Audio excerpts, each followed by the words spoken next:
السلام عليكم ورحمة الله وبركاته. معاكم مصطفى ونزلنا لكم بفيديو جديد. لو لسه أول مرة تشوف القناة ياريت تدعمنا بلايك وتدعمنا باشتراك، عشان النهاردة هنتكلم طبعا عن الأهلي وعن فضيحة تحكيمية للنادي الأهلي. يا جدعان بصراحة أنا معرفش ايه اللي بيحصل النهاردة النادي الأهلي اتظلم من الحكم وفضيحة تحكيمية.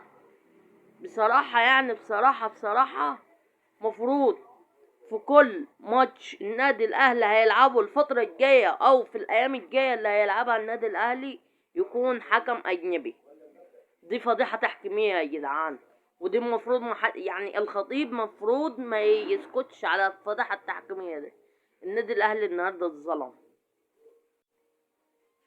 من الشوط التاني، الظلم. ما ينفعش كده يا جدعان، ما ينفعش. انت عايز تكسب، فضيحة تحكيمية بصراحة. النهاردة النادي الاهلي ما بيلعبش، مفيش لعب، والحكم ظلمهم. مش هنقول اللي هو ما ظلمهمش، لا ظلمهم الحكم، وضربة جزاء مؤقتة ما يحسبهاش في اخر الدقايق. حرام والله العظيم، اكبر حرام اللي بيحصل في النادي الاهلي. فضيحة تحكيمية والله يا جدعان. مفروض الخطيب، قسما بآيات الله مفروض الخطيب يتدخل في إدارة التحكيم تما. ففضيحة تحكيمية النهاردة. النادي الأهلي اتظلم في آخر الدقايق وضربة جزاء. وفي ناس بتقول من الزملكاوية، طبعا طلع طبعا جمهور الزمالك واتكلم، طلع بيقول للشناوي ليه عايز يضرب الحكم. ازاي ليه عايز يضرب الحكم؟ عايز افهم انا ازاي ليه عايز يضرب الحكم. يعني انت مش يعني انا عايز اللي بيتكلم دول في الزملكاوية وجمهور الزمالك، يعني انت ما شايفش الماتش بعينيك كان حصل ايه؟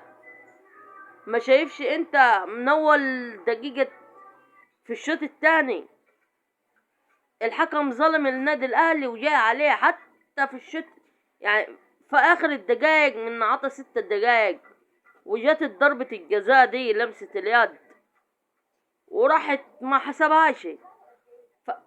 راحت الجون طبعا عند حارس المرمى، فلسه هيرفع الكرة راح صفر، حتى ما كملش الدقايق يعني ايه اللي هيدهم لهم الدقيق الاضافي. يعني انت كنت واقف من في ضربة الجزاء دي، من كنت تروح بقى الحكم من كان راح يشوف طبعا الفار ويشوف ضربة الجزاء، وقف له يمكن دقيقتين ولا 3 دقايق. وبعد كده من قلت من يعني شفت الفار وما حسبتهاش، فقلت اللي انت هتدي 3 دقايق تاني اضافي، يعني غير الوقت اللي انت واقفه في ال3 دقايق اللي انت وقفتهم.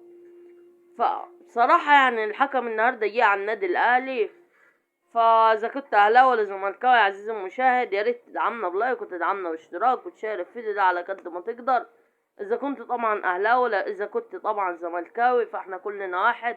بس النهارده طبعا يعني المفروض جمهور الزمالك ما يطلعش يتكلم زي ما هو طلع يتكلم النهارده وقال احسن، وباذن الله الاهلي هيخسر في كل ماتش، وباذن الله هيخسر في وهيتعادل في كل ماتش.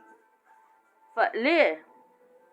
ما احنا اهلاويه برضو ونقول يعني من الزمالك لعب كويس في ماتشه اللي فات، طلعنا واتكلمنا وقلنا الزمالك بصراحة طلع كويس في الماتش بتاعه.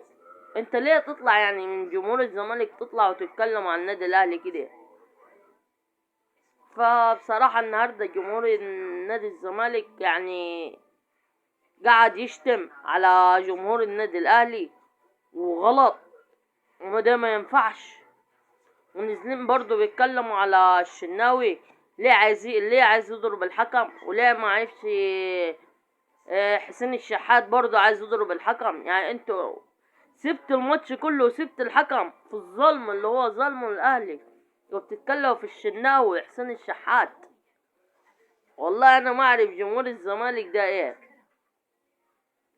فانتوا اديكم شفتوا، انا نفسي الخطيب يتدخل في اللي حصل النهارده. انا نفسي يتدخل. انتوا شايفين الحكم عمل ايه من اول دقيقة لاخر دقيقة وهو ظلم الاهلي.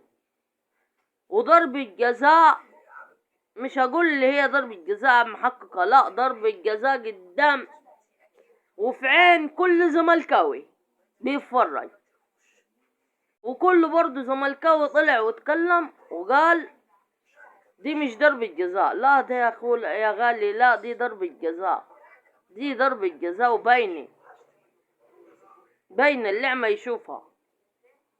فطالعين جمهور الزمالك بيقول لا مش ضربة جزاء، ده هو عمل كده يده، هي صح قال لمسة يد بس هو عمل كده يده. لا، ما هي باينة ضربة جزاء. المفروض الخطيب يتدخل في كل ماتش هيلعبه، لازم أن يكون حكم أجنبي. الحكم الأجنبي طبعا ولا بيجي مع الفرقة دي ولا بيجي مع الفرقة دي، الحكم الأجنبي بيجي بيحكم صح ومش بيظلم أي فرقة، إن هو حكم أجنبي مش مصري أصلا. فأنا نفسي الخطيب يتدخل ويجيب في كل ماتش النادي الأهلي هيلعبوا في الدوري المصري، في الخمس ولا الست ماتشات اللي هيلعبهم النادي الأهلي، المفروض يجيب حكم أجنبي. الخطيب طبعا ليه كلمة، وممكن في كل ماتش هيلعب النادي الأهلي يجيب حكم أجنبي. ليه ما يجيبش؟ وهو أصلا لازمه يعني النادي الأهلي في الماتشات اللي جاية دي، ده لو عايز ياخد الدوري، انت الزمالك دلوقتي كام نقطة؟ 46 نقطة. اب النادي الاهلي لو فاز النهاردة كان هيطلع المركز الثاني، هيبقى كان 44 نقطة لو فاز النهاردة. طب هو على كده 42. من ظلم النهاردة كان النادي الاهلي هيكسب، والله من ظلم الحكم.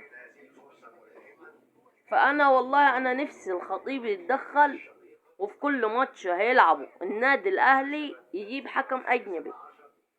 هو يقدر الخطيب يجيب، مش ما يقدرش، لا، اسطورة كروية خطيب وليه كلمة بره، ليه كلمة في اي حتة، الخطيب معروف. فاتمنى ان النادي الاهلي والخطيب يتلموا، طبعا ادارة طبعا مع بعضهم والخطيب وكده، ويتلموا ويجيبوا ايه، يكرر اللي هو في كل ماتش هيلعب النادي الاهلي ده لو عايز يكسب الدوري. وطبعا النهارده المدرب منزل اللعيبه فخر الدجاج برضو، فغلط. يعني انت الحكم جاي عليك ومنزل اللعيبه فخر الدجاج، والنهارده كنت هتخسر اصلا، والله كنت هتخسر. يعني خرابه من اللعيبه، ما بيلعبوش كويس من الشوط الثاني، مش بيلعبوا كويس. وخرابه طبعا من المدرب، نزل برضو اللعيبه فخر الدجاج ومعاك الحكم. يعني النهارده النادي الاهلي اللعيبه مظلومه من كل الاتجاهات. فانا نفسي النادي الاهلي يتدخل في حكايه الحكم دي، ان لو كمل وهو ماشي في الماتشات اللي هيمشي فيها دي، كمل بالحكام المصريه دي، خلاص هتخسره وهيبقى الف مبروك لنادي الزمالك. فده هيكون نهاية الفيديو. ويا ريت زي ما انا قلت لكم، اتمنى ان الخطيب يتدخل في حكم اجنبي عشان يلم الليله اللي وقع فيها النادي الاهلي ويغير اصلا المدرب ده.